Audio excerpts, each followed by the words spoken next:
Hello! Welcome to a special episode of The Bitching Dead, The Last of Us special webcast. Um, we are your hosts, Bekah, Farid, and Tara. We're a webcast from the minds of the geeky, and we're here to bitch about stuff and things, although there probably will not be much bitching in this episode because this series was fucking great.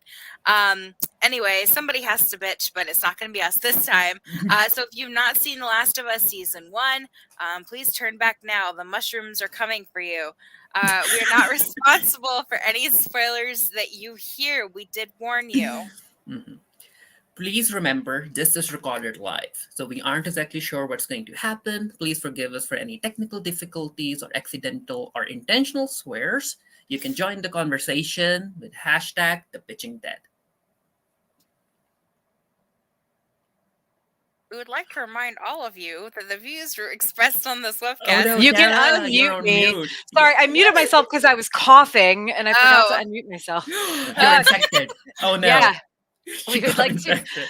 we would like to remind all of you that the views expressed on this webcast are those of the hosts as individuals and do not necessarily represent the geeky area or the webcast itself as a whole. Okay. Well, we're back, and this time we do not have a show to bitch about. Not So yet. Not not yet. not yet. Yeah, Not yet. let's hope that they don't go the route of Game of Thrones, but inevitably, I really hope they don't because they only have so much source material, you know. And I know very little about the games, only that I have watched maybe one or two playthroughs, or I have sat next to somebody who has started the game and has died immediately every single time. Was it you that I was sitting next to?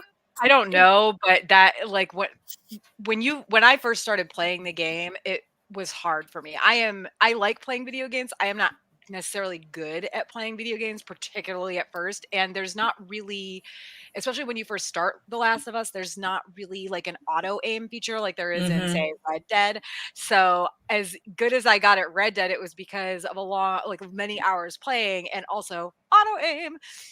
But yeah, it might have been me. If it wasn't, then that is certainly a story in my life that I tried playing Last of Us. I actually started the game twice before finally getting to finish it. So yeah, I love the game, but it's hard. It's a tough game. The game itself is tough.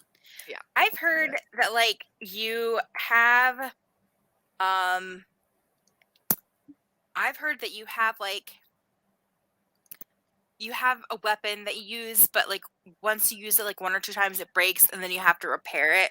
hmm And I'm like, what the fuck? Like, look, I get it. It's the apocalypse, my guy, but like, please don't. Like, this is the reason why I have a Switch. This is the reason why I hang out with my little animal friends and catch bugs and pick fruit to pay off a tanuki who lives in a little hut in the forest. Like, that is the maximum stress gameplay I do.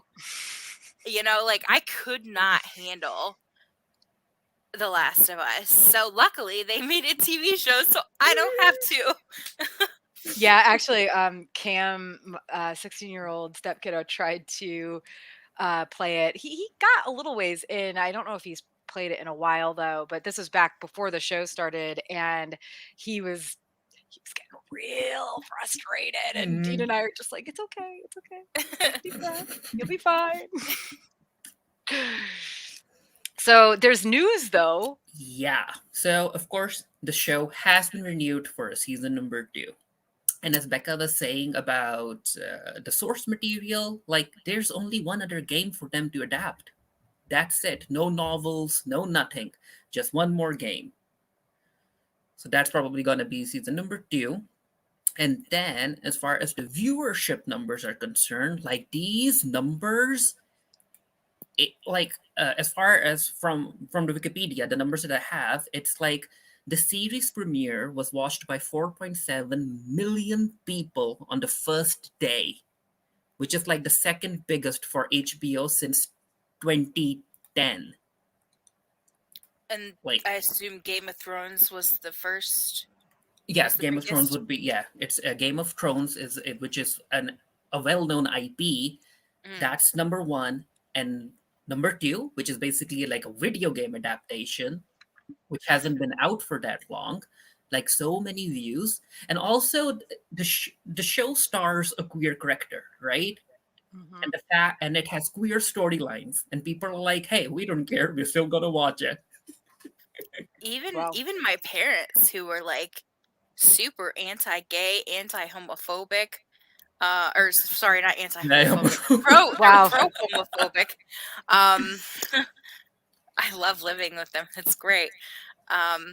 But they, even with them, they didn't have any like snide comments or anything Mhm. to, like my brother came in there was like, "Hey, I just want to warn you guys, there's a gay episode." Oh my god. And my parents were like, "Ugh," but they watched it anyway. And then they didn't even say a single thing to me about Ellie. Like Mhm. not a single word. And I was like, "Oh, this is a good show. Okay." I mean, it just goes to show that people around the world, whether or not they are homophobic or anti-homophobic, whatever, as long as the show is good, it's well written, they will watch it. And it's also filling this hole that we have left after The Walking Dead crashed and burned.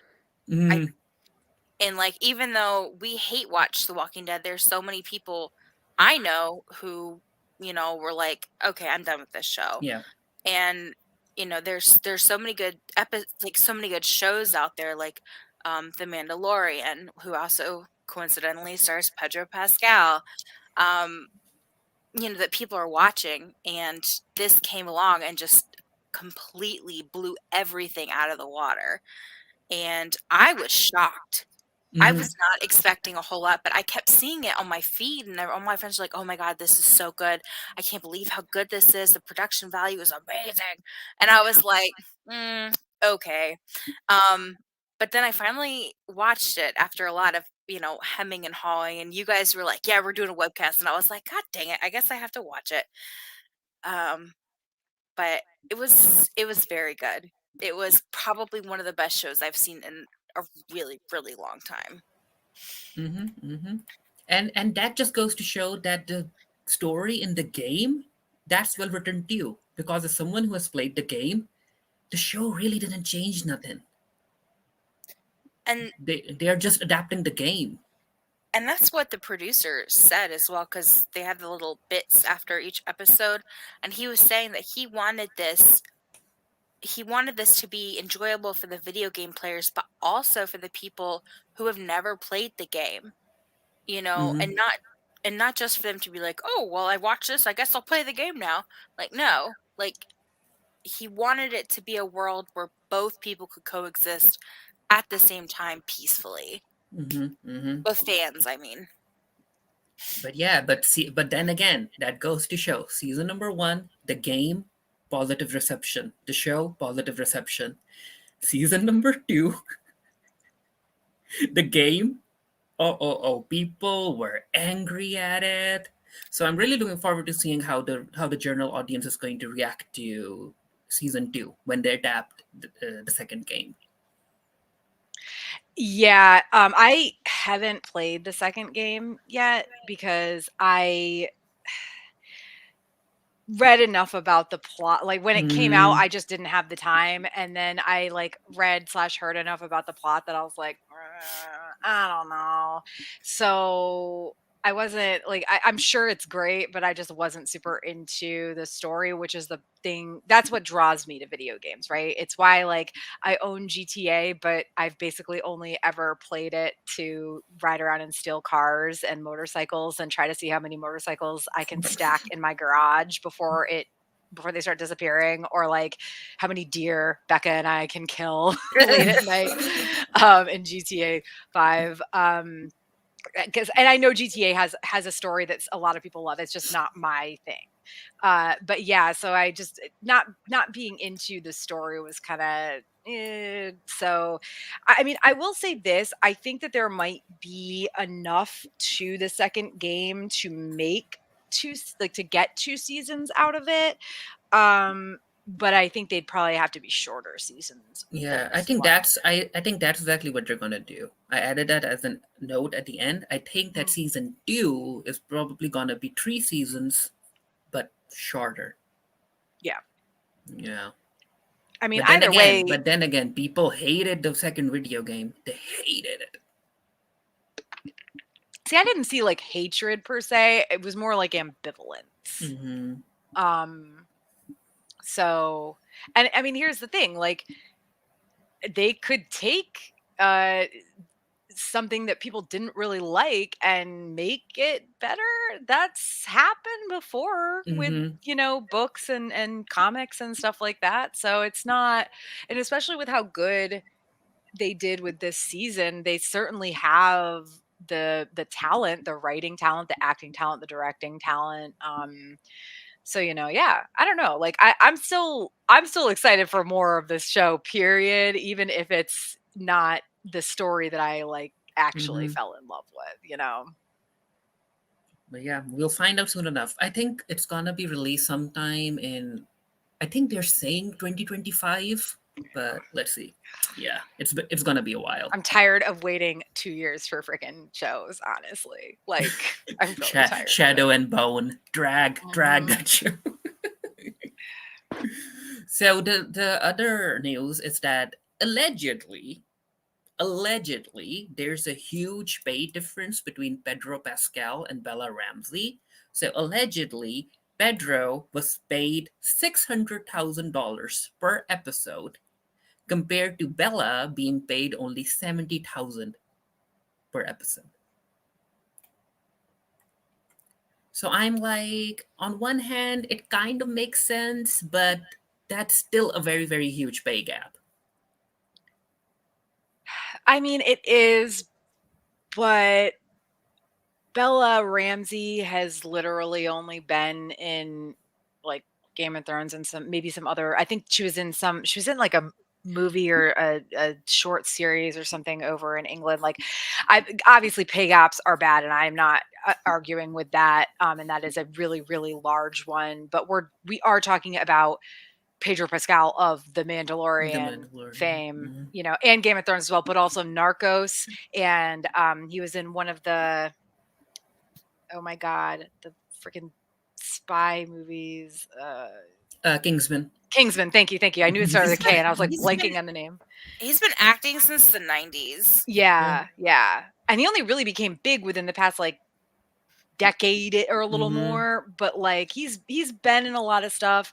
So I feel like the pay gap for the amount of like screen time and stuff is probably exorbitant, but not for experience. You know what I mean? Yeah. After this, like don't get me started. If Mhm. they do, when they do a season 2, if she's not way closer, if not equal to his pay, then Mhm. it's definitely a problem. But I think for right now, it's easy to excuse it to an extent based on just the vast amount of experience he has and the fact that he's also in The Mandalorian, which is a hugely popular show too. So Yeah. I guess that was the general consensus online anyway. They were like Pedro Pascal was more or less a superstar because of the Mandalorian, and Bella is just a newcomer. And I'm like, I understand pay Well, gaps, but that's a very huge pay gap. A very I, huge pay gap. At I least give would, her 100,000 per episode. yeah, I wouldn't call Bella a newcomer really. They've been acting since they got their start in 2016, and then they actually have a lot of stuff under their belt. But they aren't well known, right? Yeah, no, Again, Pedro. yeah, no, of course. I'm not arguing, Mhm. like, Yeah. I'm not arguing. I'm just looking at the Yeah, for their age, there. Bella does have experience. Yeah. Yeah, they do. Hmm. So yeah, no more drama. Basically, no drama surrounding The Last of Us for some reason. It has been very unproblematic, which, to Right? be honest, is great. It's nice. It's nice to have. Um, it's Terry, you look Yeah, angry. the only funny drama that I saw Okay. was that during the scenes in during winter time where they were crossing one of the bridges, The show forgot to edit the crew out. The Yeah, camera my dad crew. was telling me about Yeah, that. that's it. That was it. Oops, HBO made a goof. I mean, Daenerys coffee cup. Yeah. This is the new Starbucks cup. The This is camera crew. there's a little bit of a bigger error though than a Starbucks cup, if you ask Mhm. me. But I mean, also like it was how. So obviously you're in Canada now. How far are you from Edmonton, where it was filmed, or Edmonton Oh, area? not that far. Yeah, I'm that's very, very, very close. my friend lives. One of my friends, who I met through a mutual Canadian friend at Comic-Con some years ago, and who's also like a big fan of some things I'm a big fan of, including most importantly Red Rising. She lives in Edmonton, and she was telling me about like all the different places they filmed and the things Hmm. they did and everything. And I was like, so what I'm hearing is I need to come visit you. Uh-huh. They also I filmed never in had any Calgary. desire to go there, but They now, also filmed in Calgary, but I wasn't but I wasn't here yet. They of filmed course what? not. In Calgary, some of the scenes. Oh, The university scene, yeah. that's a Calgarian university. Yeah, that university is in Calgary. So I wasn't here yet, or I would have popped up. Who knows?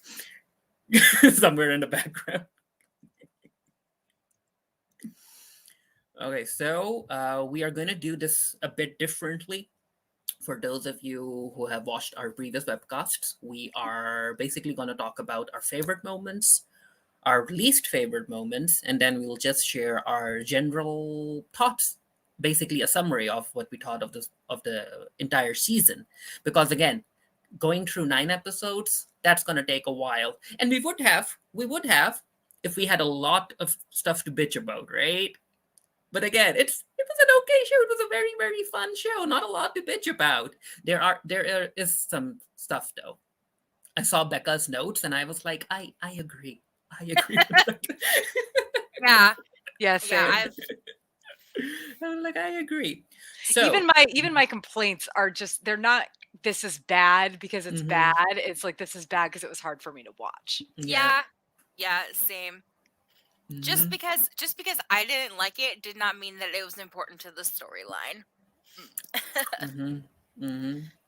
So like a lot of the stuff is like, oh, I get why they needed that. The only issues I had were things like pacing and the fact that one of the actresses sounded like a little girl, and I was like, wow, I hate this. Fuck you.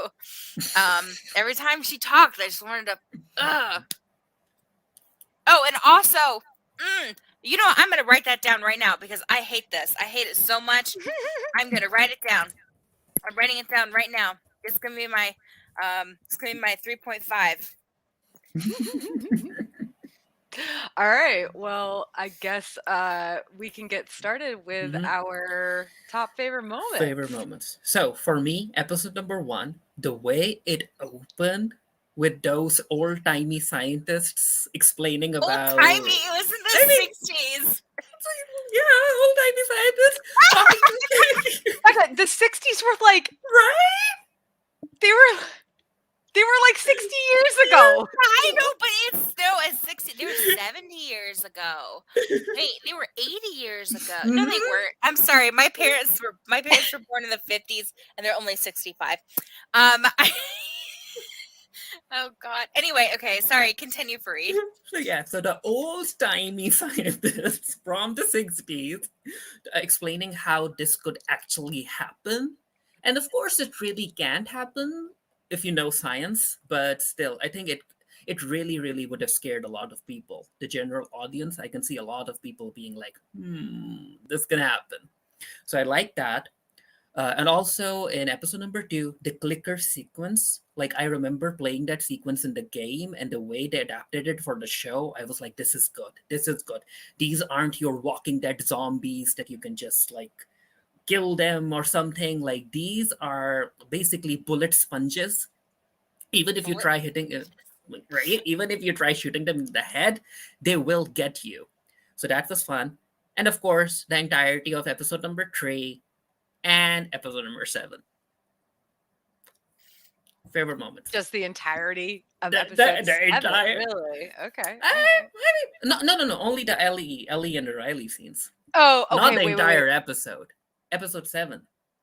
Okay, yeah, I think I'm thinking. I think I'm Yeah. thinking of episode 8. Sorry, No, no, no. I was. Episode 7, the Ellie and the Riley Yeah, scenes, I well keep forgetting written. there were 9 episodes in 9 this episodes, not season. 8, not 8. Yeah, Yeah. When I I was was like, wait a like, minute, the second to last episode. No. when I was creating this talk, I was like, oh, 9 episodes. Why did I think that there were 8 episodes? But no, 9 episodes. So yeah, and of course the entire episode number 3. Awesome. My favorite moments. Okay, so Becca. I'm a very specific woman, and there are some things that it takes just to please me. And Mm. yeah, I know.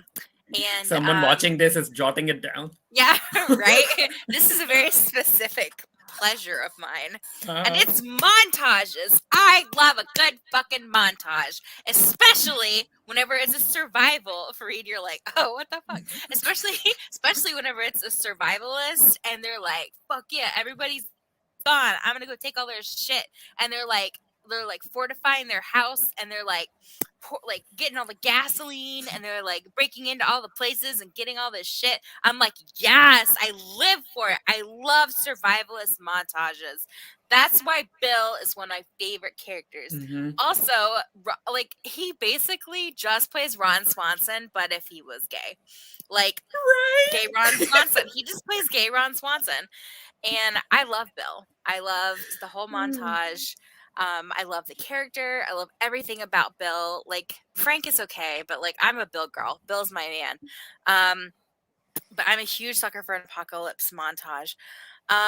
So like for me, like I said, I have very specific points that I can be like, wow, this is definitely my favorite part of the show. Like the whole show was good. Don't get me wrong. I was way too anxious for during the clicker scene, and also my dad had seen the whole season, so he kept coming into the room and being like, "Oh yeah, you got to watch out for them. That's when they're coming." And I'm like, "Would you shut up already? Oh my god!" And he just kept like,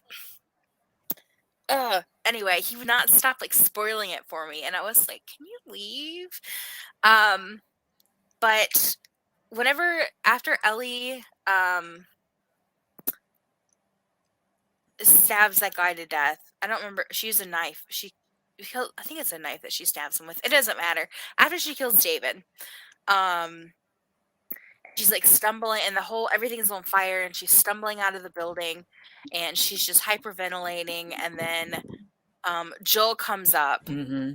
and grabs her, and he said, "Baby girl, I got you." Like I was bawling. I was just so much tears. I hadn't cried much up until this point, but I was just ugly crying at this point. And that for me was a really important part because I was really invested in Joel and Ellie's relationship. And so, um, but I love Pedro Pascal and I love Bella. I thought they did a great job. So this really says a lot that I was just so invested in their characters. But for Ellie to save herself and get herself out Right. of this, Mm-hmm. Mm-hmm. but then show the absolute vulnerability and the pain that she had suffered after. It was not easy to watch that part. That's also one of my least favorite parts of the series. But just her getting herself out of that situation was very empowering and very upsetting. Also, the scene where the big guy, this is my third favorite part. When the scene whenever it's Kathleen and I hate her 911, I hate her. Hello, please arrest her. She's such a her voice is like little tiny baby voice, and I hate it. Ugh, I hate her. And not even because she's a villain, just because she just sounds so dumb. Um, so like I love whenever they drove the car and it exploded, and then they all started crawling out of the uh, ground. Also, the giraffe, great. Um, It and I was also apparently it was a real giraffe. it wasn't. It The was. giraffe was real. I heard Becca. that it was CGI, but No, it was real. for real, Yeah, it was real. Yeah. So we were watching it and trying to figure out if it was CGI. Mhm. And I was Googling it that night, couldn't find anything. Googled it the first thing when I got up the next morning, couldn't find anything. Finally, like later that day, like later Monday or maybe even Tuesday, I finally saw something that was like, no, it was actually a real giraffe. And I was like, Yeah. fuck yes, because like it looked Huh. so good. I was like, that is the best CGI I've seen in a long time, if not ever. Yeah, it But yeah, says no, real fucking giraffe. Last of Us show used real giraffe to recreate iconic game scene. That was really cute. And then I also was surprisingly okay that we didn't have like one really big bad. Because like I'm so tired of Mm-hmm. the one big bad overarching big bad. I'm okay with a couple of little bads. um, so I was chill with that. Um, but those are just a couple of ones that really stand out to me. I was generally a fan of the show altogether, but all right, I'm done. Tara, Mm-hmm. you. So I think I'm gonna start at the bottom and work my way up.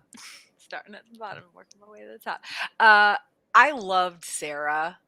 I thought that the actress was perfect in every way.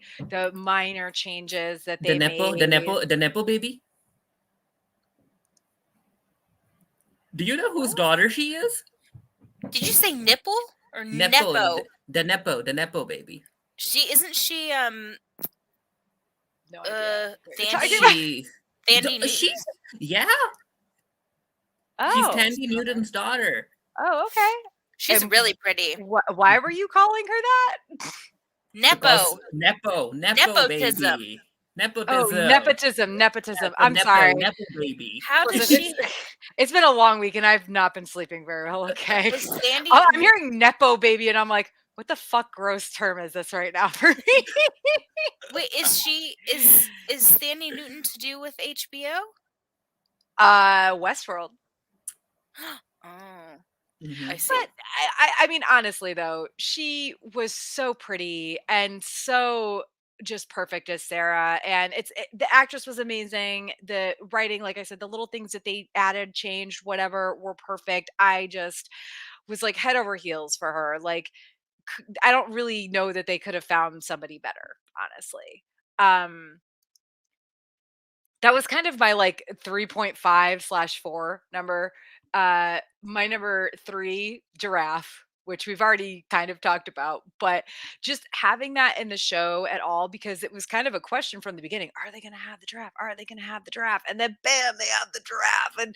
And the way that I will say, like the way that they got to the giraffe when this is hilarious to me because like as with a partner who works in construction, like we're both sitting there and he's like, drop the ladder down, Ellie.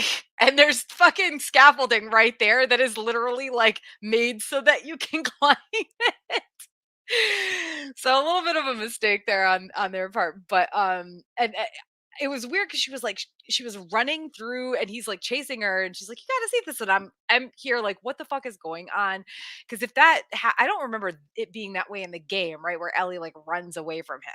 Okay, because it's been a long time since I played this game. So I was like, am I like misremembering this? This is weird. Why is she running away from him? This does not seem safe. This is bad. Something bad's going to happen. And then giraffe. And I mean, now granted, I'm still a little bit confused as to how these African savanna animals have survived in Utah for this long post-apocalypse, but still I love that they included it. I thought it was really just well done overall, and I love that they used a real fucking giraffe. And even if it hadn't been real, even if it had been a CGI giraffe, it would have been such a good fucking CGI giraffe that I would have had zero complaints. So my other thing is, and this is just a very specific like person who's played the game thing, the flight scene, FLIGHT, with Joel, Sarah, and Tommy in episode 1, and how freaking close it was to the game. Like it was great either way, right? But it was also sort of just the best deja vu. like I'm watching it and being like, I remember this. I remember this. And it wasn't exact, but the little things like the sign, the burning house on the side of the road, the car that they pass by with the family. I think in the game it's just on the side of the highway, but in the show it's like by a bridge or something. Or maybe it's the other way around. I can't remember. But it was just so like almost shot for shot. The plane crash was different, the plane crashing behind them, but was like a really, really cool addition, if you ask me. Um, I think it was just kind of them showing off, but listen, I'll take it. So I really, really just and there's actually if you Google it, there's at least one YouTuber who did it like almost immediately, but I'm sure there's plenty of them now. There were like side by side Yeah. comparisons that are just like, Mm-hmm. whoa. Um, just so freaking good and such a good way to open the series and show people who love the game, look at what we can do. We're going to do this justice. And of course then they've got 8 more episodes to prove maybe they're going to do it wrong, but thankfully they didn't. So, um and then like my number 1 is, do I have to pick just one Bill and Frank scene or Bill and Frank episode thing, or can I just say like that entire fucking episode, please? Because in the game, Bill he's kind of a jerk, and And we don't see Frank in the no, game. no. Yeah, we don't.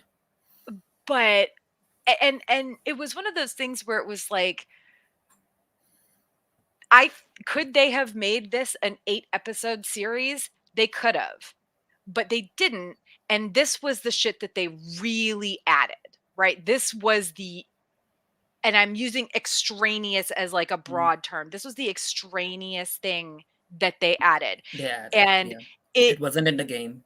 was Mm-mm. so good. It was so fucking good. Like, yes, obviously the stuff with Ellie and her BFF, uh that was a DLC. DLC, but still, like, I think that telling that story, like stepping back and telling that story in season 1 was obviously very important.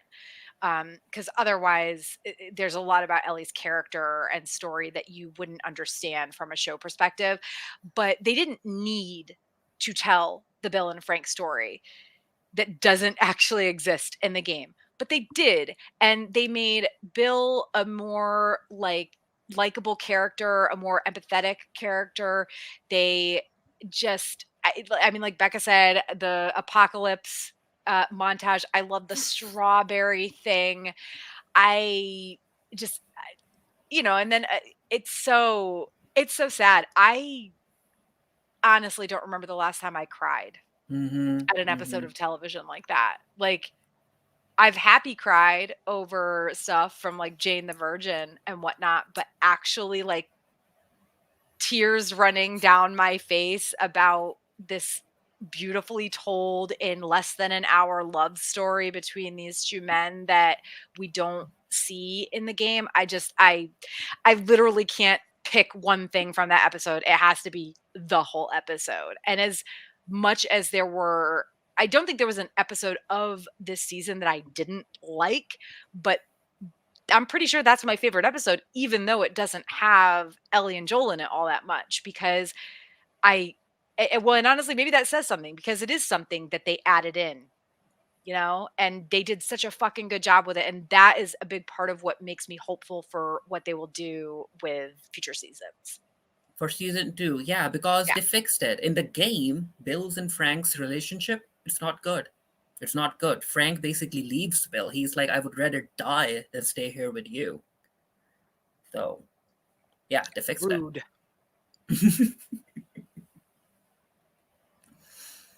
Okay. Worst moments, I guess. And I only have one. And I'm like, the Fireflies are a mess. They're supposed to be this resistance group, and I'm like, how the heck have they been activating? How long have they been active for? Why isn't anyone dead yet? And then Riley comes in and she's like, Ellie, I need you to join the Fireflies. And I'm like, to do what? Get yourself killed? Like, this isn't a resistance group. They don't even know how to shoot. They don't know nothing. But yeah, I like the Fireflies more in the game, but on the show they were like, poorly written. Yeah, no, I agree. They're and I mean I do agree with Bekah. I like that there's not one single like big bad in the show. There's like, and of course it's that way in the game, but like when you are playing a video game, obviously like there is probably a big bad, but there's so many other little storylines that you have to work your way through. Otherwise, the game would be like super fucking short. But in shows and in movies, it's not necessarily that way. I mean, honestly, look at The Walking Dead, which is the show that we usually cover, or well, that we started covering, and thank God is over. Oh my God, I keep Not forgetting. yet. I keep yet. no. Fear the Walking Dead isn't over. Okay, the stupid spinoffs haven't even started, but like The Walking Dead is Yeah. over. Listen, let me have my happiness in this moment. The evil is not defeated. But I mean, look at The Walking Dead, where there's a big bad that lasts for like seasons longer than they should every single fucking time. But with The Last of Us, I think they took the idea of, yes, okay, there's probably an overarching big bad, wow, big bad. Big but Daddy. Yeah, Big There's Daddy. one over. There's one overarching Big Daddy, Boo. Pedro Pascal. There's one overarching like big bad, but they made the video game like smaller bads, Like smaller littler bosses, bads. little bosses Yeah, you have to fight. yeah. Like, listen, it's not everybody can be King Koopa, right? But like, there's also all these little. They made them all bad and believable enough in their own way. Like, I mean, you were saying earlier, Becca, that you hated Kathleen. I agree. And honestly, her voice annoys me too. I'm Yes, so sorry. thank you. Oh my gosh. I know the actress can't help, but I think the point was to be like, she has a really nice sounding voice, but she's a really mean bitch. Like, I think that was the point. Well, I mean, and she was like a teacher too before. Was she? Oh, word. I believe so, yeah, unless I'm misremembering something entirely. But so but yes, I hated her, but it was good to hate her. It was good to have like that sort of feeling about a character that should have been just kind of a passover, right? Obviously, like the David stuff later is a different story, but yeah, I do think that they did a really good job with the littler, smaller bads, however we want to say it, but they maybe, you're right, didn't do justice to like the Firefly stuff. The Fireflies were like, it's a resistance group. Fedra is afraid of them. And I'm like, why? Why is Fedra afraid of them? I kept, in my brain, I kept calling him Ferda. Like, Ferda. Because that's in Letterkenny. Ferda boys, Ferda. Anyway, but, because I was reading the subtitles, because I can't hear without subtitles. And it kept saying, they were saying Fedra. And I was like, Ferda. Anyway, okay. Well, also I will say this, a random aside, but the subtitles were not great in this show. Did you notice that like when there were signs in the background, the sign text would be in the subtitles sometimes, but it would be like split onto two different lines. It definitely happened in I want to say it was the first episode, but now that I'm thinking about it, it might have been the second. I think it was the second episode, actually. Like there were some technical difficulties with the subtitles. It was like, did you watch? Have you been watching our webcasts? Ooh, random thought. I really like the fact that they made it. Yeah, they emphasize on the fact that petrol and gas, they can't stay for very long, right? They will lose their power. And I was like, but not in The Walking Dead. Everyone's got petrol. All of the cars are working. All of the trucks are working. No one cares. It's like Oprah. They have freaking helicopters. It's like Oprah. You get petrol. You get gas. You get a helicopter. You get a fucking Dodge Charger. You get a whatever. You get 16 motorcycles, Daryl. There's no Oprah handing out gas and petrol and fucking helicopters and cars and Last of Us. Yeah, I like that. That no one can drive around in cars anymore, unless you're in The Walking Dead. And you get this season sponsored by the brand new 2011 Hyundai. Toyota, Hyundai or Toyota 4Runner or whatever it was. Oh god. Okay, Becca, Okay. your worst. Oh my god. Okay, moments. so like this also is spoiled for me by my dad, but like nothing could really truly prepare me for how icky that fungi kissing test made me feel. Like I have kissed a number of people, and some of them are bad kissers.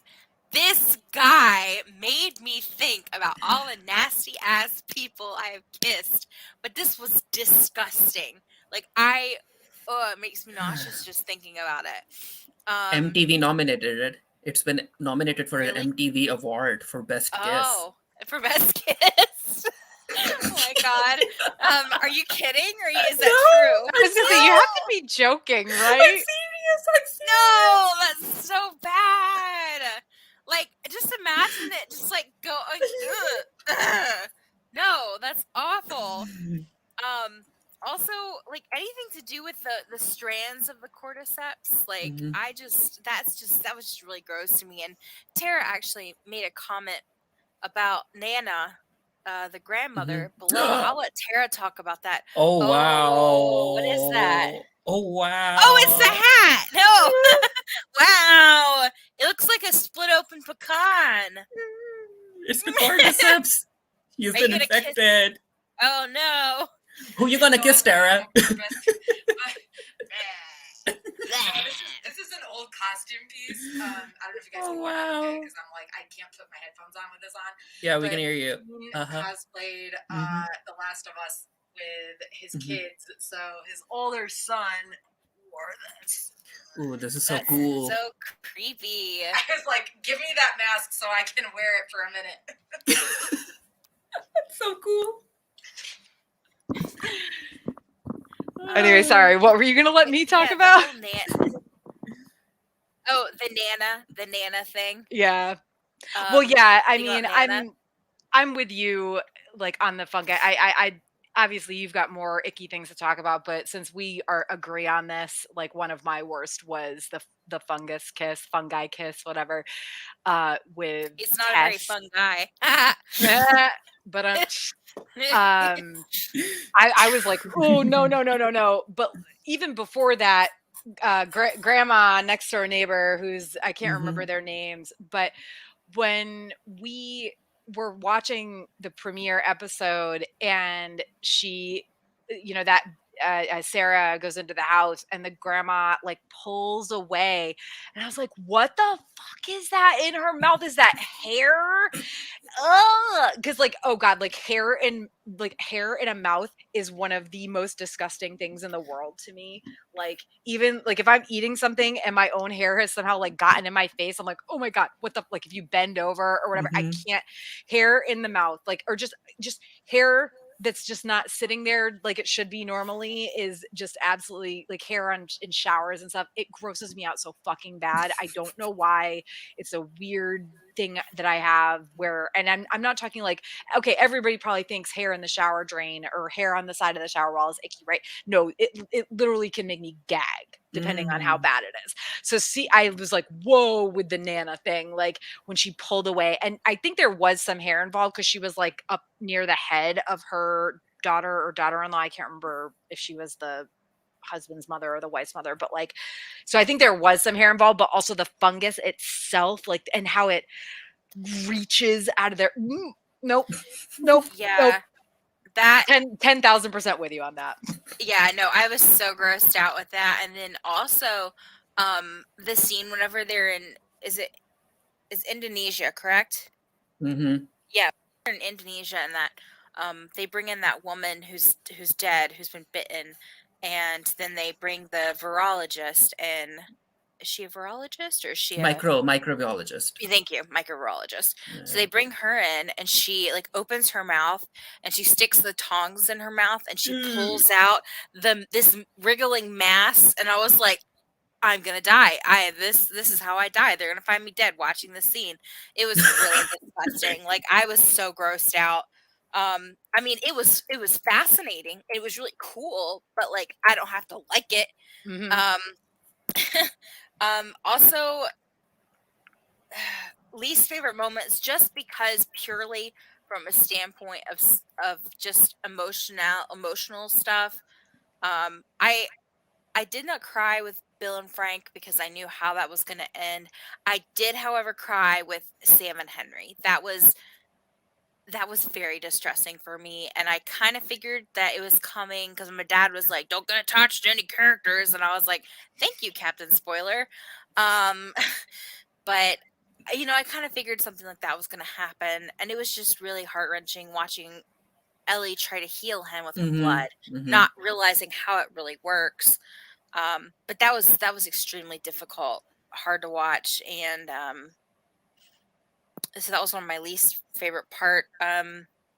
Also, the obvious like assault stuff and the religious trauma. Not a fan of that for That obvious wasn't in the reasons. game. I still don't know why they added that. Well, you always have a cult. You always have to have a cult, multiple No, cults. That's an the sexual assault thing with Ellie. I'm not oh with the house burning down around them. I'm like, you could have taken that out. yeah. I don't. I mean, There was I no don't know anything need. about. The house is burning around you, and he was like, "Ooh, I like it when the struggle." I'm like, "Get out of there!" Yeah, it was like, all right, yeah, okay, Mr. Weirdo, Right? like Get gross out and of weird. there! Like, Um, ooh. I don't know, like there's so many situations that Ellie could have saved herself from that was not necessary. Mm-hmm. I will say, but HBO loves their sexual assault. Um, I'm glad it did not get any further than how it got, though. I will say, Because um, the bar was burning down. yes, and also she stabbed him to death until he was Which literally a was pink great. cushion. Which was Yeah, it was great. great. I'm like, Um, yes, Ellie, save yourself. also, Yeah. also 3.5. How the fuck are we supposed to believe? And I said this in our chat multiple times because I forgot I sent this question and I asked my parents, I asked Tara even, and Tara was like, why did you ask this question twice in our chat?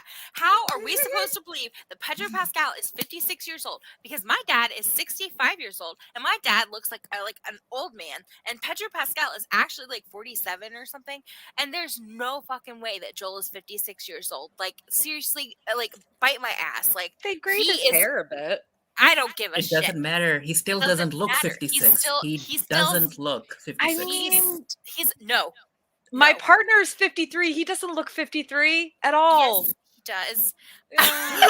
Yeah, I think you're the only person I've ever met who actually thinks that, but okay. No, I don't he has the hair of a 53-year-old, but he has like the charisma of like a 49-year-old. I don't know. Don't tell him this. He'll get mad at me. Um, no, Dean is great. But yeah, no, I was so upset. I was like, because whenever Sarah was like, "How old are you?" He was like, "I'm 36." I was like, "That's a bit generous, but okay." And then 20 years later, he's like, "I'm 56 and I'm climbing these fucking stairs," and I was like, "Are you for real right now? Like, what are you, Jeff Goldblum? Like, this is not how this is supposed to work." Anyway, that's my feelings, and that is the thing that is the most unbelievable part of this entire series is how is it just Yeah, you also know what? Now that you've mentioned it, I would not have begged Joe. Oh, maybe I would have, but I would not have. you I said would you wouldn't not. have pegged him. Oh my I god, would not Farid. have begged Joe as a 56-year-old on the show. If someone walks into the room and they see Pedro Pascal on screen, and you ask them what his age is, that's not a 56-year-old dude. Yeah, like Yeah. mid to late 40s maybe, Mhm. because he looks his age. You know, he's Mhm. not done a ton of like surgeries or anything. Like Pedro Pascal looks the way how a man who's 46 was supposed to look, whatever. Mhm. And so I just also I'm gonna add this in. Actually, no, I'm not gonna add this in because this is a point of contention among people who have seen this show. But I don't know how I feel about the ending. I don't know if I liked it or not. I don't know if I support Joel. No one, a whole lot of people didn't like it. It was the Yeah, same thing in the well, game. it's like, do I not like it because I'm mad that he lied to her, or do I not like it because he killed a bunch of people and did not give them a chance to make this cure for all these people? You know, but then I read the second, like I was like, what happens in Last of Us Part Mhm. 2? And I was like, what the fuck? So now I'm mad about that. So anyway, Tara, please go before I lose my mind. So I will say this now I agree. I hate that he lied to Ellie. Again, it's the same thing that happens in the game, but he does know when he goes on his rampage to save her, right? He knows that they've actually like experimented before, and none of the experiments have Yeah, that worked. didn't work. Oh, I So see. so So I think that's an important distinction, that it was like sh- she's not actually the only one that's existed, and they have killed a whole bunch of people. I'm guessing children, Kids, yeah. considering how we know Ellie, was immune. Um, to try to create this cure, and it's never worked before. So I think that that's really important. Do I like that he lied to her? Do I agree with him lying to her? No. I think that he didn't really see that he had a choice in the matter, but that doesn't make it right necessarily. But the reason he chose to rampage through the hospital and save her was because of that. So And they so deliberately didn't add that in the show. okay, like They that didn't add makes that. In the show, Joel doesn't know. okay. Oh, he That doesn't makes know? I thought in the show he no. saw In the show, Joel doesn't know that they tried to, like, he only thinks that Ellie's the only one who's immune. But Oh, he see, lies to her. He lies to her Mm-hmm. and said there are a bunch of people Other, that are immune that I yeah. saw, and they will make a cure with one of them. And so that's Mm-hmm. why I was so fucking mad. And But like, if he, that you aren't special, Ellie. He yeah, you basically told aren't Ellie that you special. aren't special.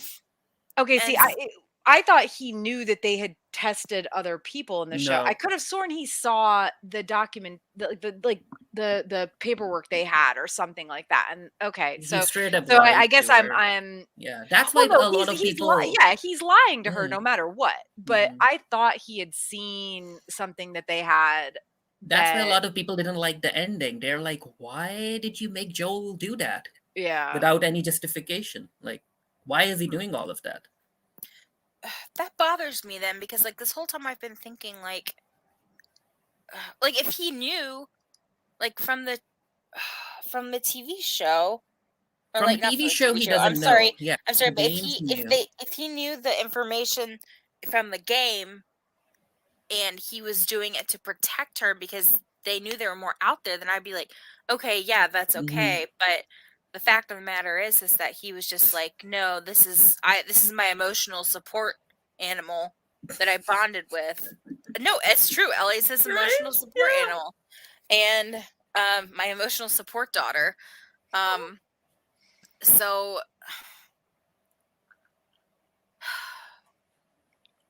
Yeah. God, I hate having feelings. I have a feeling that they didn't deliberately put that in the show because of what's going to happen in season number 2. Mm. They're gonna use that as justification for what's gonna happen in season 2 through Abby. Like, Yeah. you did the same thing, so I'm basically repaying you for what you did.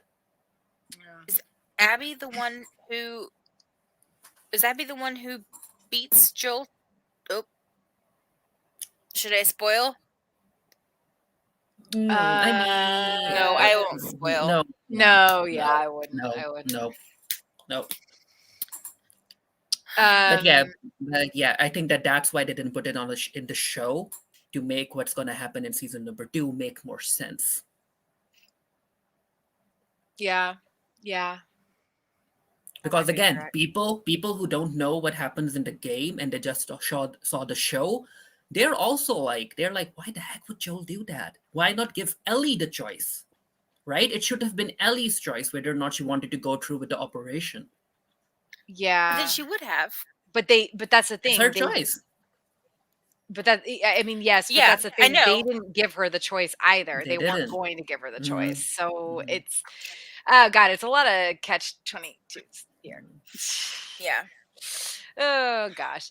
But yeah, I'm with Becca. I don't see him saving Ellie because he wanted to save her. I think he just saved her because again, she's his emotional support daughter. Yeah. The way he's bonded with Ellie, it's not good. I mean, from what I understand of Joel, which has been kind of like murky and kind of like hush hush and like in passing kind of stuff, like Joel was like, "Oh yeah, we used to do these kind of things all the time where we would pretend to be sick and injured and then we would take all their shit and kill them. And I was a bad guy." And I was like, okay. I mean, like he was like doing what he had to do to just survive. But like, I mean, I don't know why I was surprised. I don't know why I was like, what the fuck? I mean, he was just doing what he's always done. Yeah. I don't know. All right. So I already spoke about some of my worst things, mainly the fungus kiss and grandma with her mouth. Um, and also Kathleen as a whole. I just like, listen, I get it, fine, whatever, but I don't have to like it. And the last thing is like, I'm not calling this a worst because it was badly done. And this is actually a good segue from what we were just talking about. I'm not calling this a worst because it was badly done. The opposite, because it was so fucking good. But Joel rampaging through the hospital to retrieve Ellie and just murdering everyone in sight. Like it was, I knew why he was doing it. It was hard to watch. It was really, really, really well done. But that doesn't mean I have to like it. Like just literally murdering everyone inside. The only people he doesn't kill are the two nurses who are in the surgical room. And that's because I'm guessing like, and actually that's even weird because like, I get that the other people had weapons, but he took their weapons and he still murdered them in cold blood. So the nurses being like, "Oh, we don't have weapons." I think he was more like, I'm killing the Fireflies people because they are trained and they will come after Ellie. The nurses wouldn't have done anything. You don't know that. We don't know who those nurses are, honestly. Also, if you ask I me. think he needed. Although I think he needed the nurses alive to unhook her. I mean, he could have unhooked her. Yeah, but what if he accidentally? Have you ever seen Isn't It Romantic? The show no, there's a part in the movie where they unhook her. She pulls her IV out and like just starts squirting blood everywhere. That's all I can imagine. But yeah, he shot the doctor. He shot, what was her name? Marlene, the leader of the Fireflies. Yeah, it was either Marlene or Marlena. Yeah, he shot her, which I'm like, okay, you're killing everyone, huh? Yeah. Yep. Again, I think they're trying to paint him as a villain, just so season number 2, when that happens, We won't miss him. yeah, it's like even if you miss him, you'll be like, you know what? I can see why that happened. I can see it. But Sorry, yeah, but, my dad. Your dad what? No, I was gonna say, sorry, my daddy Pedro Pascal will never abandon us like that. Oh God. Also, living in a house with a 16-year-old who is weirdly obsessed with Pedro Pascal, it's just like this kid refused to watch Mandalorian. He's not a big Star Wars fan. That's fine.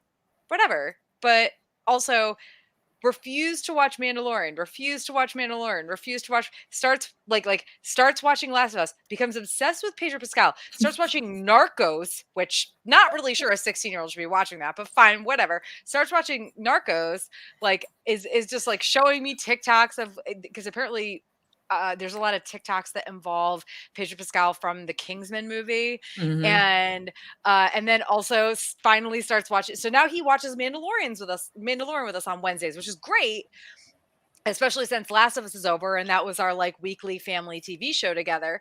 But whoa, kid. Why you so obsessed with this dude? He's like almost your dad. Pedro's everyone's daddy, huh? Yeah.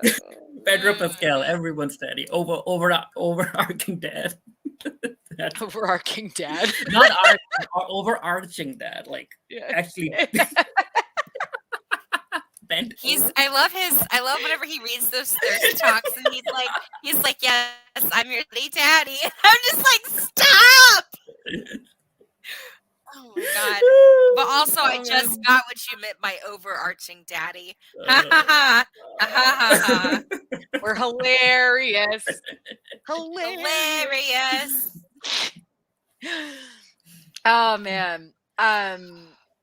Gosh, so general thoughts, I guess. I have so many thoughts, but for you, what are your thoughts? It was a good show.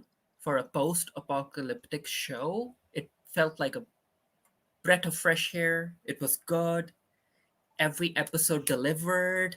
The mini bosses didn't stay around because I can imagine if Kathleen existed in The Walking Dead, she would have still been around.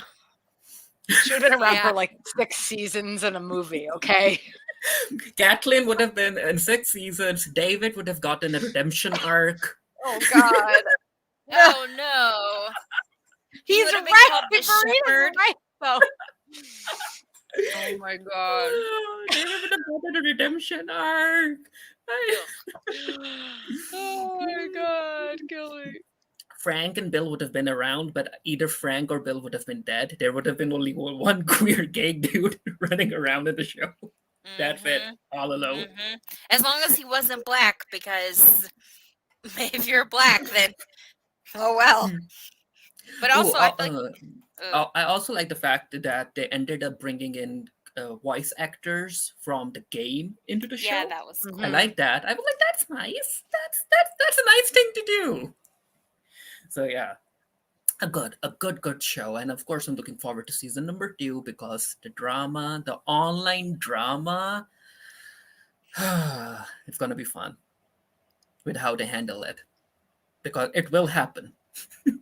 I hope not. I kind of like the fact that there was very limited online drama or any sort of drama about this show. Like there weren't and there weren't even like spoiler issues like there are with the fucking Mandalorian because it aired every Sunday night at 9 p.m. So like, you know, oh God, the Mandalorian right now is killing me with the spoiler issues. But I don't know. I like the fact that there wasn't a lot of drama. Like everybody I did see some minimal like people sharing things where people were like, oh my God, why did they have to have that thing with that episode with Bill and Frank? That why did they have to be gay? And it's like, oh my God, did you even play the game? And like Ellie too, same thing with the episode with her and Riley, right?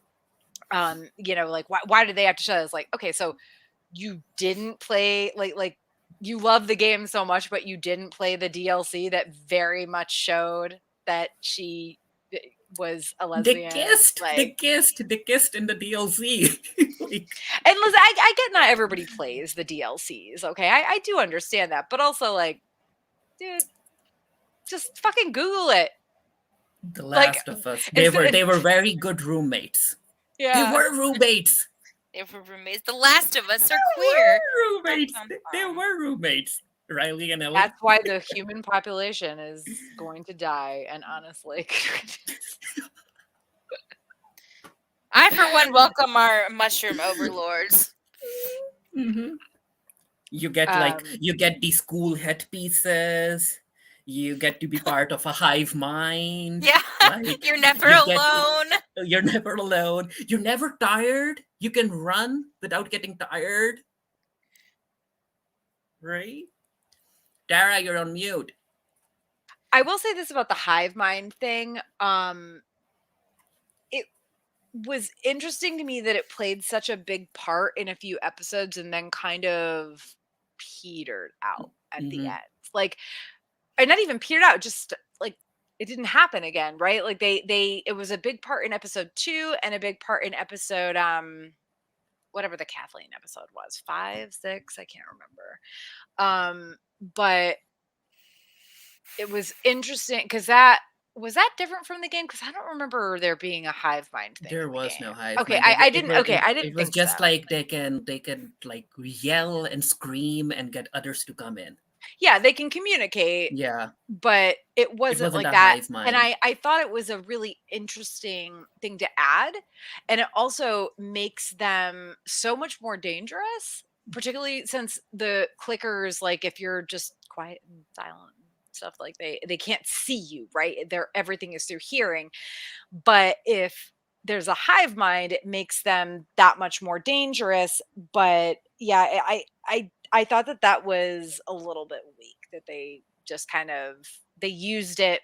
It was very plot convenience. They used it when they needed it and then stopped when they didn't. Yeah, because mushrooms are all, everything with mushrooms is all interconnected under the soil and underground with mycelia. Myceliums, yeah, the Mycelium, mycelium thank you. family, Yeah, yeah, yeah, got the it. little fingers and the root system that Mm-hmm. spreads out. But yeah, you're right. They didn't really use that. I They mean, to kind be of explained it away, right? They were like, "Oh, the hive mind is all concentrated in cities, major cities." yeah, and to be fair, they're out in the country, and also I think it's that Walking Dead switch where the walkers, or in this case the Cordyceps. infected, are Mm-hmm. not as uh they're not as important as the human enemy, like the bad Mm-hmm. humans at the end. So like in a way I get it, but I also would have liked them to, because like Ellie and Joel are in Salt Lake City in the giraffe episode, so it's like they could have, maybe like there could have been a thing there. I don't know. It's like they kind of forgot about the hive mind thing. It's fine. Listen, whatever. We Because kind of forgot about the hive mind. The infected wasn't going to be a priority the moment the show announced that this fungus doesn't use spores to spread. Like, what kind of fungus doesn't use spores to spread?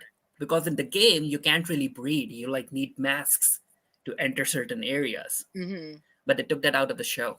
Well, I mean, that makes sense though, because could you imagine like them just trying to like talk with like constantly having to wear like shit over their faces? I that was actually something that Dean and I talked about at the very beginning, and I was just like we were both like, yeah, no, we get it. Like they that would have made the show a lot harder.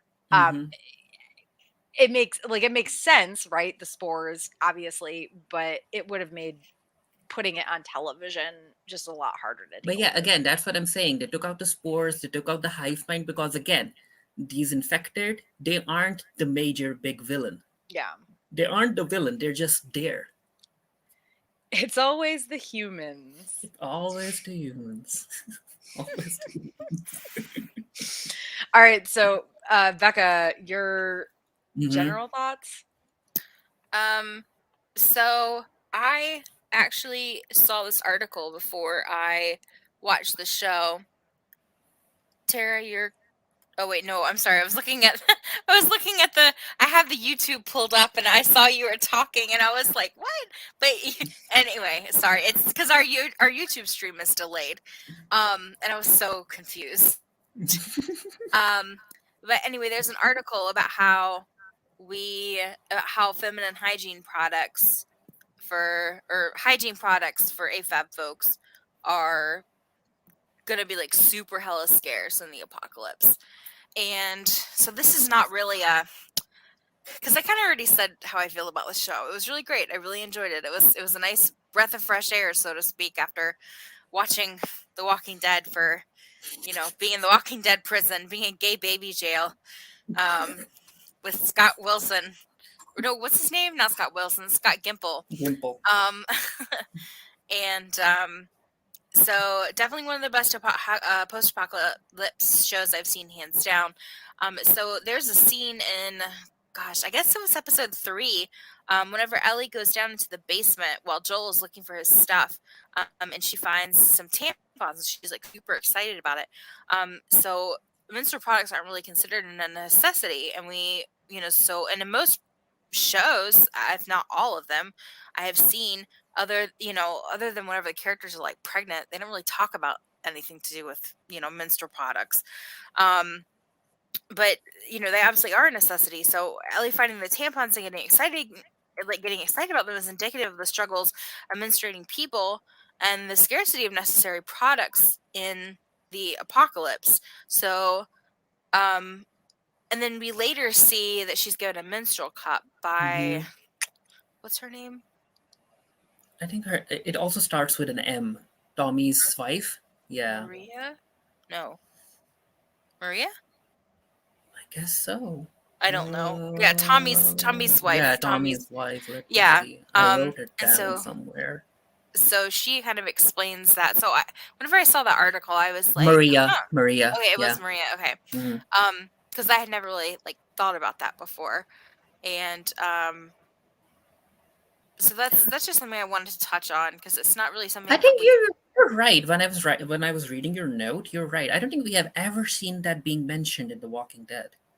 Yeah, whenever, Maggie was like, we got your so and so and your abortion pills, and it's the fact that man, what if you have endometriosis in The Walking Dead, and you're debilitated for several days, what happens whenever you have PMDD and you just go a little crazy for 10 days, not that's what's been happening to Carol.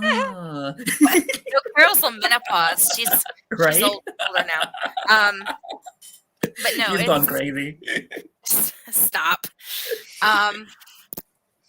But yeah, so it's just something that you don't really think about a lot when you're watching apocalypse shows, and so it was nice that, I don't know if that was mentioned in the game. The only mention of this thing, the products being mentioned, it occurred in the Walking Dead game. Never on the show, but it did occur in the game. Okay, well, I wasn't sure. I meant to say in the Last of Us game. Yes, yeah. It does. It is brought up in the Last of Us. It's a part of the game. Okay, yeah. So we don't really see that a lot, and then also, these are just a couple of things that weren't really that really fit into my favorites or least favorites. And then the episode with David and his family and his whatever the fuck, whenever we find out that they were eating people, because there's cannibals in every single fucking place. If there's cults and there's cannibals, and if you're not eating people, then what are you doing? You aren't living. You're not living. Yeah. So that episode in particular was really difficult for me to watch because of my own issues. But so I think personally they handled it well, considering it's HBO and that's their favorite thing to do is abuse women. The foundation that Game of Thrones is built upon. Yeah, exactly. The foundation. Yeah, misogyny. That's their favorite thing. So. I was expecting Joel to come in guns blazing, because that's what happens in every HBO show. The guy saves the girl, and I was like, But then, like, I realized that that's not how it was gonna happen. And like they said in the post credits thing, they were like, the only person who could save Ellie was Ellie, and so she did what she had to do. Mm-hmm. And it was nice that she, it's nice that there was nobody. I don't want to say it's nice because like it's a fucking shitty thing to have to live through. Um, Not only being assaulted and abused, but also like murdering somebody and like narrowly escaping with your life. No wonder why she was so hysterical. Um, but I, I guess what I'm saying is that I liked that this character was given her own agency, Yeah. and was not rescued by a dude. Mm-hmm. Um, so Joel Nutt was not needed to save her, and I guess he's just kind of I don't want to say he's along for the ride, but like they definitely have both needed each other at different points. But yeah, that's just some stuff that I just have to say about the show itself. Like, it was great. It was well done. There was stuff that I didn't like just because it was gross and weird. Mm-hmm. It definitely dragged in some places, but yeah, so those are my things I gotta say about The Last of Us, and I'm really excited for season 2. Or am I? Because I spoiled it by reading about the game.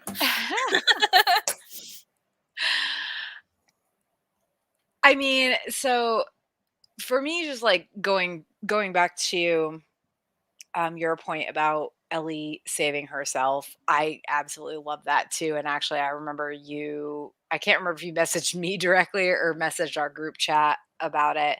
And I was like, yeah. I freaking love that. And I love that they talked about it in the after the show thing Mm-hmm. as well. But either way, like in the game, you play as Joel, right?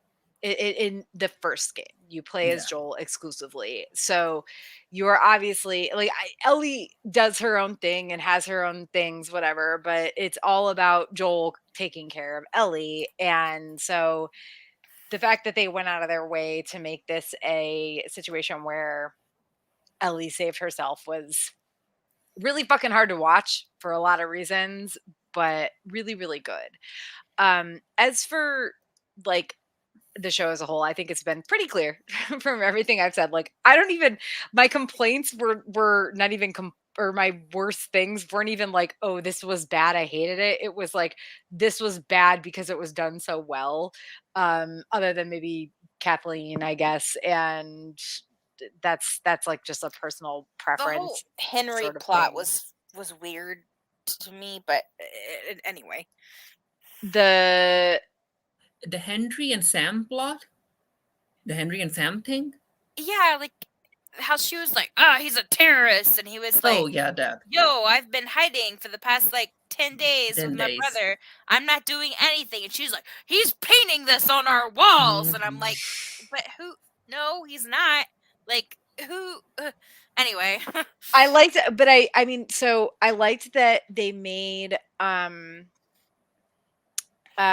Sam deaf. And also I loved watching the after the episode thing where it turned out that like a bunch of the cast actually learned some sign language to be able to communicate with him. I was like, Mm-hmm. Yeah, the actor was deaf as well. yeah, Mm-hmm. exactly. That was so cute. I loved it. Uh but yeah, I mean, it's hard to watch. Fucking obviously at the end there where he turns, and especially because Ellie is like, "Here's my blood. Maybe I can save you," and then can't. Oh my gosh, it was so hard to watch. But I literally like act when it, if I try. I try to like dig deep down and find like actual complaints about this show, and I could not Mm-mm. find any. I legitimately couldn't. Other than okay, Kathleen's voice annoys me, but that's like a personal preference thing, not like a. Well, and also I mean I guess like Kathleen as a whole annoyed me, but She's it's supposed to. still exactly, and she didn't last more than one episode, unlike other TV shows that we've talked about. So in the end, it's like, okay, whatever, fine. Kathleen can annoy me all she wants because she only lasted for one episode. But Farid, you said earlier, like well, you didn't say it exactly this way, but Mhm. I'm gonna say it this way. Every episode of this season slapped.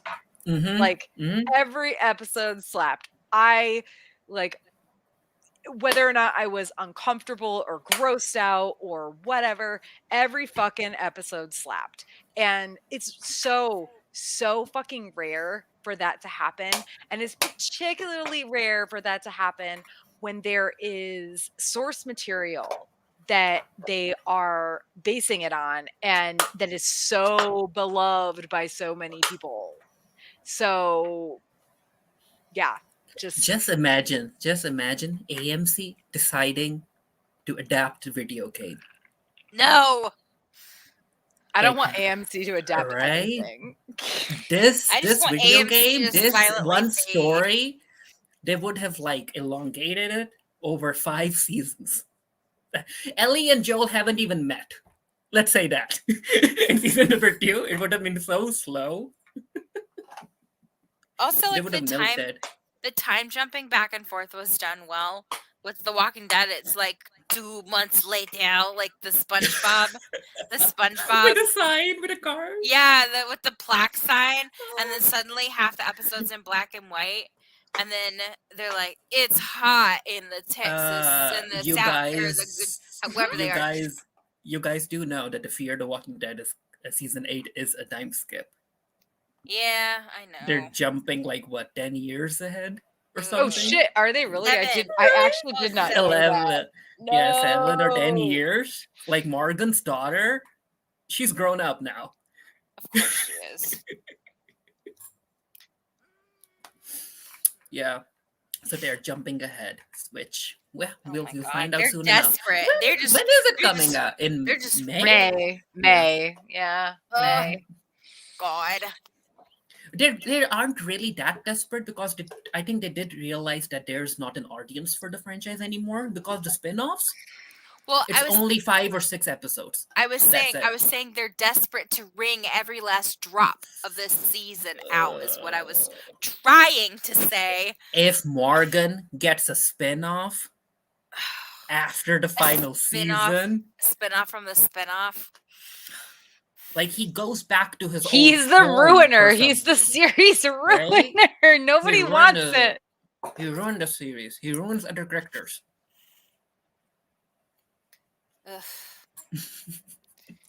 Lenny James is like so like uptight and polite, like him playing this stupid asshole character. I was like on the inside, I was like, bro, I'm so sorry for you.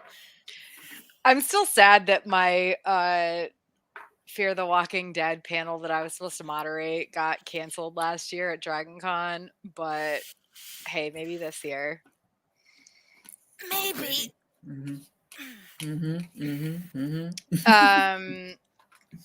Okay, yeah. so gosh, well, Farid, have you given your?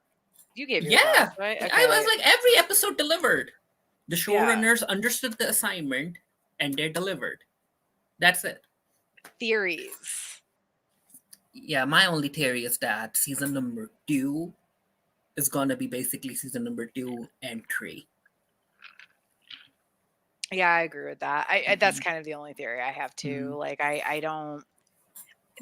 I think they're going to try to stretch this out a little bit, but I also think that from what I know about the second game, even though I haven't played it, I from what I know about it, I think that that's probably okay as long as it's like shorter seasons, like 2 6-episode seasons or something, or 2 8-episode seasons where the episodes are shorter, that where they aren't like an hour long.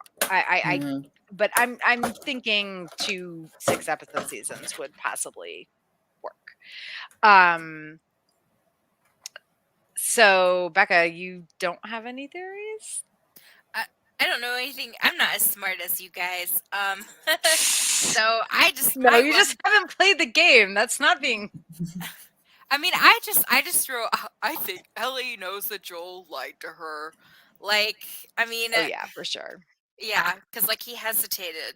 He was way too long. Whenever she was like, "Are you telling me the truth?" He was like, Yes, sure. I'll look anywhere but in your eyes. Like, but that's really the only theory I have. I don't want to say too much any theories because I don't want to curse the show. It's so good and I don't want to ruin it. I actually like the fact that this game, they brought back immunization, right? That you're immune. The Walking Dead hasn't done that. No kid is immune for some reason. Yeah. Maybe Rick is immune. I mean, you can't find out unless you get bit. Rick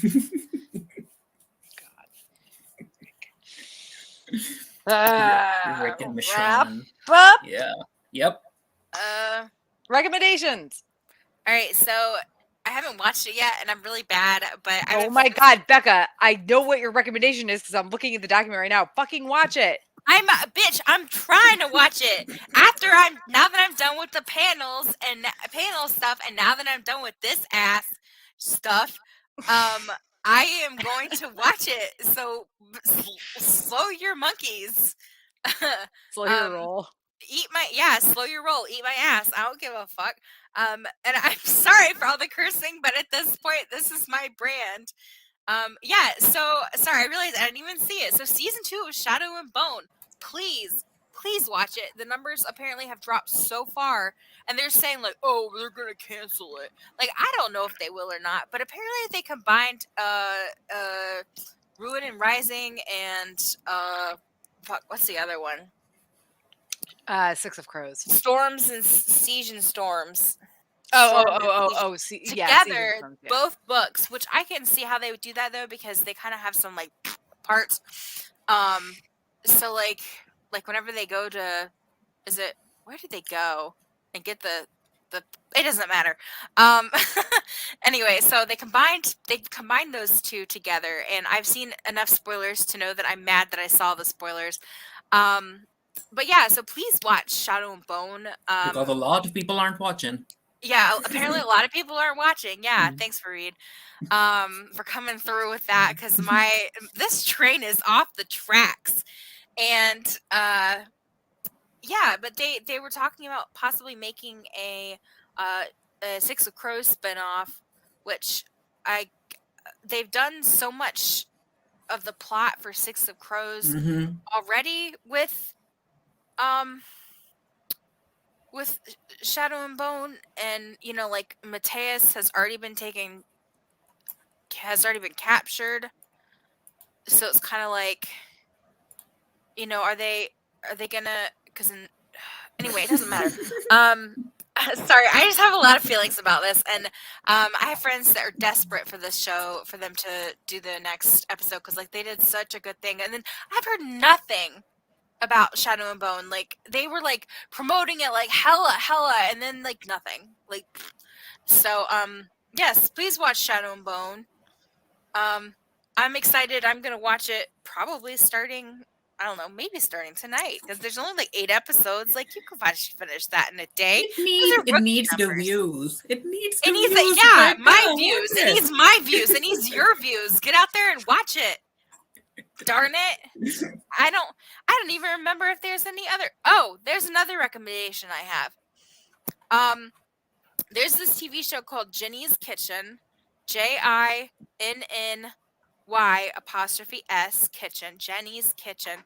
It's on Prime, Amazon Prime. It has the man who he's gonna be Captain Marvel's husband in the new Marvel movies. Captain Marvel's husband. Yeah, his name is Park Seo-joon. He's in it, and then also a member from BTS, Kim Tae-hung, is in it, and then the man who played the son in Parasite, and then also an actress, Yumi, and another actor, Park Seo-jin.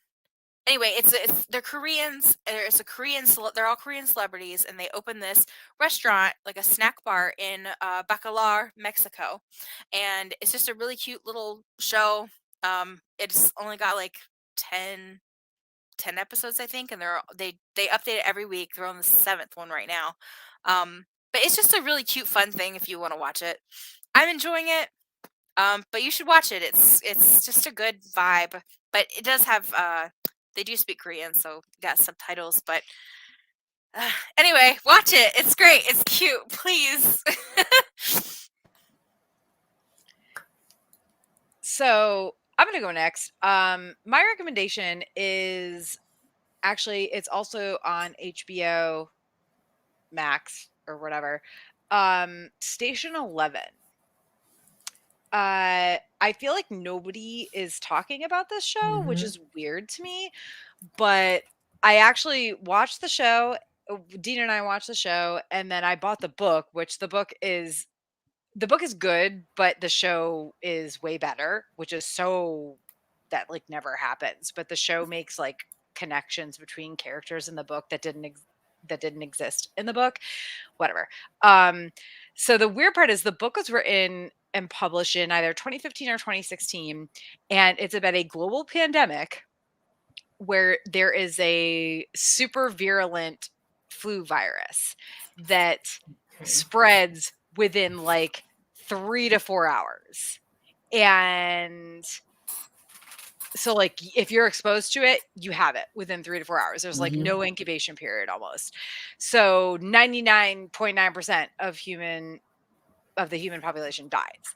And the book is decent, like I said, like it's well written. Like I like the author's I like the author. I like the way that she describes things, writes things, whatever. But the show, I will say this: you have to pay attention to it because it jumps back and forth in timelines and between characters. And so, yes, you need to pay a lot of attention to it. It's a limited series. It's one season. I am almost entirely certain it's not going beyond that. I think they advertised it as a limited series, what little advertising they did, but it's really good. It's dark, but not like I wouldn't say it's like in need of a bunch of trigger warnings or anything other than for maybe there's one episode that involves children dying, but like other than that, like it's a good like limited series show. And the creepy part about it is that this book that it's based on was written in 2015 or 2016, and obviously the global panini that we had in 2020 didn't go that far. But it is really fucking weird to read this book and to see this series and be like, whoa, because like society totally collapses. So um but I like I said, I feel like nobody's talking about it, and it's actually really good. And I would suggest watching that. I mean, if you're watching Last of Us, I assume you have HBO Max. And if you're watching Last of Us and don't have HBO Max, you know how to watch HBO Max shows otherwise. So I do suggest checking out Station 11. Or if you want a like a quick read about a global pandemic, the book is decent too. Like it's a good book. I think that if I'd read the book, I would have been a little bit more into it if I hadn't seen the show first, because like I said, there are definitely some major changes that they make that I'm like, whoa, they definitely did this book way more justice than it deserved in a way. But it's good. So I definitely suggest that. And I mean, I'm with Bekah too. The second season of Shadow and Bone is really good. Like it sucks that we had to wait 2 years for it. Mhm. And there's there I do have some like minor gripes about the lumping some stuff in together and how they're going to move forward with the story after this. But I think what they were trying to do is finish a story just in case. But I'm hoping that just in case doesn't happen. So please watch Shadow and Bone on Netflix so that we get more from the Grishaverse, whether it's Shadow and Bone or a Six of Crows spinoff. I do not care. I do think that they deserve more screen time. So Okay. do you have any recommendations, Reed? No. Nothing? No, I haven't watched nothing. Watch Shadow and Bone. Watch the Barbie trailer. I don't know. Oh my god, I'm so excited about this movie. I am too. I really love Margot Robbie. Same. I made my dad watch it, and then I made my mom watch it. So many depressed 30-year-old men on my timeline are talking about it, and I'm like, yes. I mean, it's not just the men, the women, and the But yeah, non-binary watch the folk as trailer. well. The movie is gonna come out. I like the fact that it's gonna come out very, very soon. Watch You the don't have trailer. to- The movie is yeah, going to come out. Come out very, very soon. You don't have to wait until next year for the movie to come out. Yeah, it's coming out in July. Yeah. In July the 21st. 21st. Yeah, 21st. because it's close to Coupon's birthday. How have you not memorized the day it's coming out with all of the Listen, because Coupon's birthday is on the 23rd, and Barbie movie comes out on the 21st. No, I'm just saying, how have you not memorized the date with all the memes that Right? people are posting? This Barbie I is... say as I have like 16 more of Right. those that I still haven't posted. This Barbie is bad. This Barbie is... This Barbie is. Activities and cons. Do you have any activities coming up, Farid? No. No. No. You could have had some activities. So Could have had a bad bitch, non-committal, up to what you call real, just a little. Right? Anyway. Lizzo showed up in The Mandalorian. Yeah, that's what I heard. I saw the pictures and I was like, oh my god, she's such a queen. And then that makes me so excited for Megan Thee Stallion and Lil Nas X to be in, what's that show that we watch with the kids in the Upside Down? Stranger Things. Stranger Things. Mhm. I will say, like, I did not love the Mandalorian episode this week. Listen, this has nothing to do, like, I fucking love Lizzo. I respect her. She's amazing. But what she and Jack Black, because I also fucking love Jack Black, what they were given in that episode was just like laughably bad. It has nothing to do with them. It's like epitome of Star Wars bad dialogue. Like, that's it. Like, nothing to do with them. It is epitome Star Wars bad dialogue. Like, so it's so fucking awkward. And I hate that for both of them because I love both of them so much. Yeah, apparently no one's watching The Mandalorian season 3 either. The numbers are low. Yeah, I heard that too, which is weird because most of it's been really good. Like, I mean, even this past episode, as much as I was like, oh God, like facepalm with the, again, like just bad Star Wars, and it might have also been bad directing, I don't know, but like the dialogue was just so fucking, the story was stupid, the dialogue was stupid, and I was like, you wasted Lizzo and Jack Black on this. Honestly, like, you wasted these amazing people on this. Good job, guys. But the rest of it has been good, so I love the Bo-Katan shit. Anyway, this is not a Mandalorian webcast. All that said, upcoming events for Bekah and I is Ice and FireCon. We're the saddest air horn ever. It's just because we're 3 weeks out, so everything is stressful, right? Like, everything is fucking stressful because we're 3 weeks out, and it's our 10-year anniversary, and we're trying to like make all the shit come together. And will it come together? Hopefully, Maybelline, probably. Maybelline. And I know I like said Maybelline, and then I was like, no, I'm doing that on purpose. Hopefully, Maybelline, probably. We'll see. I mean, it's gonna be fun no matter what. But we've got a extended version of Queens the musical from last year that we're doing, and a new opening song which Bekah is in. Whoop, whoop. We can't talk about it because this is a secret. But except for the fact that a certain somebody posted about it in the Discord.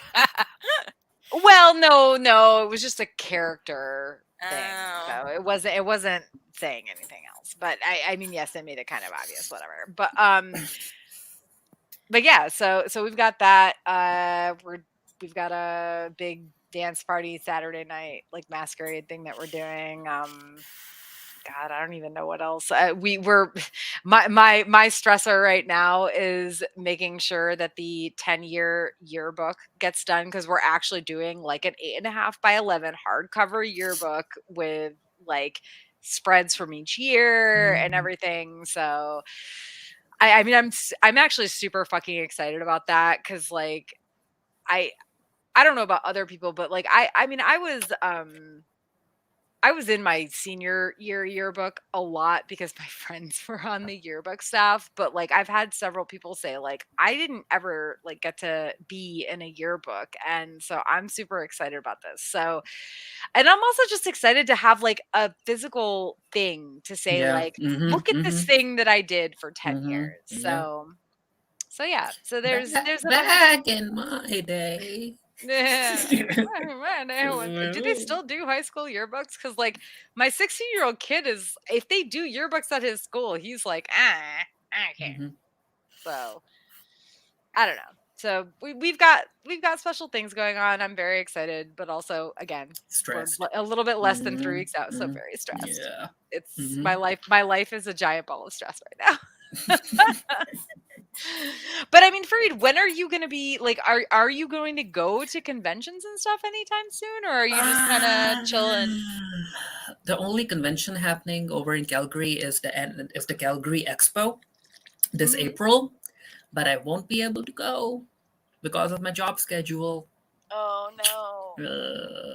I'm Which is like, also going to affect our Fear the Walking Dead. right? My job schedule is a mess over here. That's okay though. That's okay though, because like it's easier for me if we just cover like the entire season or half a season at a Mhm. time on weekends, because Right. I like my job schedule is also a mess, and it really sucks like trying to finish up work for the day and then get on a webcast right after I finish up work, and then have to get up at Yeah. 6:45 the next morning. So Right, we're my fine. job schedule. We can do the weekends. Like I kind of work every day because of my schedule. Like every day I work, and it's not healthy. It's not Yeah. good. I don't have no days off. I Save mean, me. I work every day too. My day job that actually pays me, Mhm. I work, not super long hours or anything, but super early in the But morning, it's because still every day. They're Yeah. on East Coast time, and that's 5 Mhm. days a week. And then I work all fucking weekend Mhm. and at night on Ice and FireCon or Mhm. whatever else Mhm. I'm doing. So, I get it. Yeah. I feel ya. I feel ya. Mm. There's no break. There's no break. No. I'm pretty sure Dean took kiddo to a movie tonight, and I was like, "Oh, that's fine." It's okay. It wasn't anything I wanted to see. I was like, "Just don't go see Dungeons and Dragons. I'm It really wasn't Barbie. I no." really, really want to go see the Dungeons and Dragons movie. Mm. I fucking hate going to the movie theater, but I do want to go see that. Yeah, recommendation. Go watch Dungeons and Dragons. It's a Yeah. good movie. Go watch it. It's a fun Is time. it? Mm-hmm, mm-hmm. Is there a big surprise at the ending? In what sense? Yeah, Never what? mind. Never mind. Ignore me. Sorry. All right, But yeah.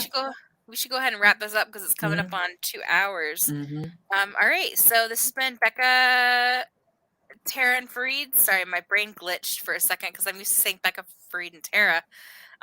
This has been Bekah, Tara, and Farid bitching about stuff and things. Thanks. Thanks with the Bitching Dead. Thank you for joining us. Please follow the Bitching Dead and the Geekery on Twitter, although we have not tweeted anything in 800 years on our Twitter because I've lost entry to it. What? What? Please remember we are a free webcast run off of donations from viewers like you. Thanks for contributing and helping our host site, The Geekery. I guess we'll be back whenever the other show comes back. May. May. Sometime in May. It's gonna be May. All right. Bye.